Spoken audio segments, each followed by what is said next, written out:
kulay na pader. Ayan po yung frontage nya. Papunta po dito. Diyan po, sa pinaka-end po niyan. Yung sa may poste na po tong sa likod. So may fence na po siya, gated na. Pasukin po natin yung property. So 3,000 square meter po ito. Ang maganda po dito, beachfront. Pahaba po siya. Ayan po, may fence po siya dyan. Makikita nyo po dyan. So ito na po yung mismong property. Tapos ito yung fence din niya sa likod. Pader na po, cement. Ayan. So may mga puno po dito. Check natin yung mga puno. Parang malaking ipil-ipil po siya. Ayan po.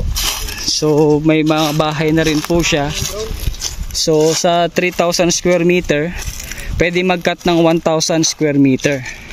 Ayan po. So ang asking price po ni owner dito ay 12,000 pesos per square meter. Medyo mataas na po siya kasi pundakit po ito. So kung makikita nyo po sa drone mamaya, meron po kasi siyang view ng beach island. So sa Capones, tas malapit lang po ito sa mga Anbaya Cove. So ito po, libutin lang po na itong property. So makikita nyo po mamaya, papunta po ako ng beach area. So ayan po siya. Ayan, may mga pine tree maliliit. Dito po may banana na tree.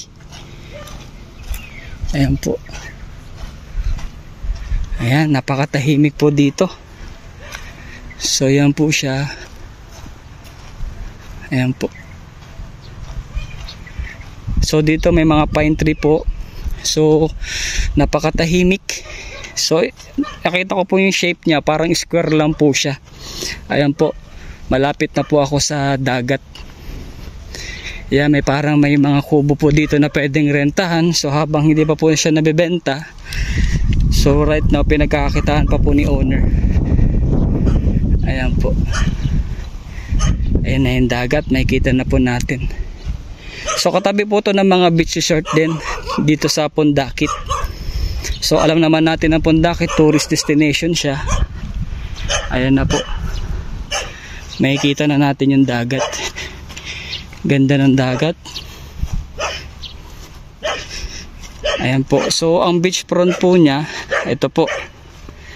Ayan na yung Capones. Kitang kita, ang ganda. So napakaganda po ng view dito. Kitang kita nyo, may island view po kayo. Ayan po.